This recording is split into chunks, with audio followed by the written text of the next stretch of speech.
Hello guys, and welcome to my third time trying to film this video because the first time, what was the first time?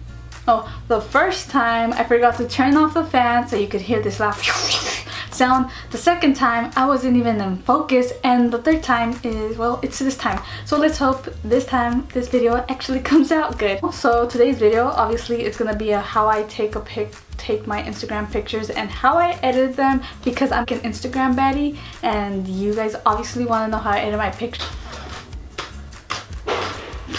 Sorry, I had hair in my mouth. So first of all, I'm just gonna take a sip of my drink because I'm about to spill the tea on how I edit these pictures and take them. So I either take my pictures with my Canon G7X or just my iPhone, but most of the time it's just on my iPhone because it's easier and I always have it in my hand and I just go tell someone, here, take my pictures. So yeah, most of the time it's with my phone, but sometimes when I have time and people actually don't mind taking pictures of me, then it's on my phone. And you're probably, on my camera. So you're probably wondering, well, who takes my amazing pictures? Well, since I don't have a freaking photography boyfriend that follows me around all the time and takes my pictures, my mom takes my pictures for me most of the time, about like a solid 90%. Here's one picture I took with my Canon G7X when I was in Mexico, and then here's another picture of with my Canon G7X. Obviously the quality is like more clear and better, and then here's an example with my phone, so you can tell the difference, like the colors pop out more with the G7X, at least I think they do. So with my phone, when I take pictures on my phone, I mostly take them in portrait mode. So right here, like you can see, I took this picture on my phone on portrait mode, you know me with my little flower dress and flower sunglasses. And also this picture, as you can tell, me, since I'm the main event, I'm on focus, and then the church in the background is kind of blurred. So both of these pictures were taken on my iPhone. Obviously I did a lot of editing so the colors could pop out. Okay, second topic I'm going to talk about is how do I edit my pictures, what I use to edit my pictures. So I use basically three things to edit my pictures. First, I use Facetune, or I use VSCO, VSCO, whatever you want to call it, and I use the filters on the iPhone. So first off, what I use Facetune with, I basically only use Facetune to edit the background, like whiten out the background. So I only use it to whiten out the background when I have like white behind me, and just to make it look nice and clean. So I'm going to show an example of how I edit that. So I'm going to open Facetune. Okay, so for example, this picture, as you can see, there's a white background behind me. So I'm going to get the whitening tool, and I'm just going to go all over the white background and make sure it looks nice and white. And I just go all over. I'm not going to show all of that, but that's basically what I do because then it takes time. But let me show you the difference. So right here, this is the picture without me whitening the background on Facetune. And then this picture after, that's me like already whitening out the background. As you could tell, the background looks like more nice and white compared to the previous. So an example I'm going to use this picture. So before I did my editing on VSCO, it was dark and you could tell like the colors don't pop out anymore. It's overall not a great quality in the picture, and it's just dark. And then after that, that's how the editing is. So I'm going to show you what I typically do when editing a picture on VSCO. So the first thing is I go onto this two lines in the bottom, and I go to exposure first. As you could tell, I added a lot of exposure because this picture was overall dark, so I have it on 4.4 exposure. And as you can see, you can just adjust it to your liking. See, like 0, this is without the exposure, and then this is after the exposure. So you just mess with the exposure. After that, I go on to saturation. So right now the saturation have a 2.3. I don't go too hard on saturation, because if you go too hard, like you look orange. So I just go like about somewhere where it seems decent. And after I go to the exposure, sometimes I like to use grain and then I add a little bit of green just to look more texturized depending on the picture and how I like it. And then after that I go into the filters. So the filters I mostly always use the C's, the E's, and the H. The H I only mostly use to when I want a picture to look more white, and then I also use the A's. So it honestly depends on the picture, but honestly mostly I use the E's and the C's. So for this one, for this specific picture, I use the E, and I use E7, and I went to 5.8, but you could just switch it up. It all depends on your liking, obviously. I really like my pictures to look very bright and colorful, so that's why I add a lot of filtering and a lot of color. So that's what that picture says. You can tell the difference, like before dark, after the editing, bright and colorful.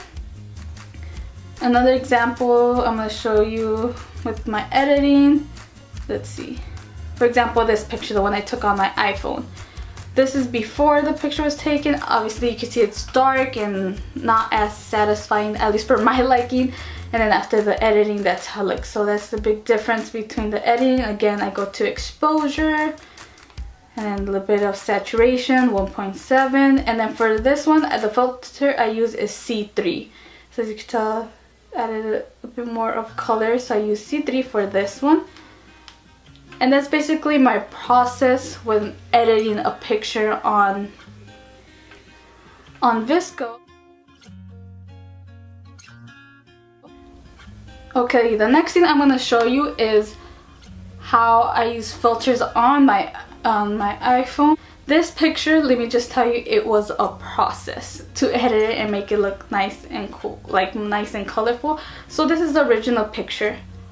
Obviously you can tell it's really dark and not satisfying in colors like how I like it. So what I'm going to do is I'm going to go to VSCO. So I'm going to go to VSCO. Let me find this picture wherever it's at, because it's been a while since I took that picture. Okay, so I'm going to go to VSCO. Here's the picture. Obviously that's where I already get the exposure since I already adjusted it. So here's that. So here's the picture. So what I did is I added a bit of exposure, not too much. I put 1.6 in exposure. See, that's before exposure, that's after exposure, so 1.6. And then again, saturation. For this one, I'm already going to use a filter for my phone, so that's how I'm not trying to do that much on editing on VSCO. I just wanted to look, more exposure. So that's what I'm doing right here. So as you can tell, I'm just adding a bit of saturation, not too much. I'm only going to 1, and then I'm just going to add a small amount of filter. So I'm using C3 and just adding a little bit of filter. And then after that, I'm just going to save it to my camera roll, and then that's when I'm going to go on to, see, that's the before picture, and that's after like the exposure. And then now that's when I'm going to use the filter on my phone. So I'm going to go to the 3 circles, and then I'm going to go to vivid, and there we go. So that's after the exposure, that's after the filter, I mean. So that's how I got this picture. So this is the final picture that I ended up posting on my Instagram. So as you can tell, I went to, let me just compare it. So this is the first picture, the original picture, and then this was after VSCO, after I added a bit of light, and this is the final result with the filter on the phone. So as you can tell, like, more color and more vibrant. Now onto the third topic I'm going to be discussing is like how the process is in taking pictures. Sometimes, I don't do this all the time, but like mostly when I take pictures in my house, I like to have a theme. I really like to have a theme when I take my pictures. For example, with this picture right here, the whole theme of this picture was yellow. As you can see, I have a yellow bandana, I have yellow flowers, and then just yellow. And I was at my house, so that's how I took that. I had a theme for that picture. So obviously I like to have a theme in my pictures. So also, like for this picture as well, the whole theme I had was floral print. So I added like, flowers in my hair, and I tried to find backgrounds that would fit this whole outfit. For example, like right here, you can see the flowers in my hair, and I really like how the background had a bit of pink tint, like the leaves have a bit of pink tint. So that's what I was looking for when I was taking this picture. I was like, what would look good with this outfit? And I saw like those leaves and I saw how I had a pink tint. I'm like, this would look perfect in portrait mode, like the background, you could see the pink tint of the leaves. So that's why I really like how these two pictures print ended up coming out. Also, another thing when it comes to pictures, I would like to have props with me. I feel like it just makes a picture look, you know, nice and cute. For example, like back to this picture, I got these yellow flowers that I had in my room as props, you know, just to add a bit cuteness to the picture. Or then like for this one, like for my birthday, I just had like, I got this little cigar to go with the theme of this picture, which was like roaring 20s, because it was my birthday and I was like, oh, you know, I'm turning 20, it's my 20th birthday, like, you know, how about I make it like roaring 20s themed because I'm in my 20s, you know what I mean? So I dressed like a flapper because, you know, flappers were, you know, popular in the roaring 20s, so that was the whole theme inspiration behind these pictures. And also sometimes like when I'm out and about, like I don't really think like, oh my god, what's the theme for this picture, or like let me look for props when I'm out and about. But sometimes it works out that there's something around that, you know, complements like what I'm wearing. For example, when I went to the beach, I had this whole pineapple gear I have on. I had like my pineapple bathing suit, my pineapple sunglasses, and then as I was walking, I see this pina colada like truck, so I was like, perfect, it was perfect for a picture. So I just gave my mom the phone and she took a picture and it turned out well, and I really liked how this picture turned out. So sometimes it works out that there's like something that just matches my outfit. Or like with this picture, you know, I was in the beach, so they were selling like a lot of pina coladas, and I was like, you know what, I'm gonna buy one because I like it and also because it will look cute in the picture. So I bought pina colada. Yeah, that's basically all I want to discuss for this video. If you did like this video, then definitely give this video a thumbs up. Or if you're new on this side of the internet, or if you haven't already, then you guys should definitely subscribe to my channel. It would just mean a lot to me if you guys did. So yeah, that was the tea on how I edit my pictures. So yeah, like always, see you guys in my next video.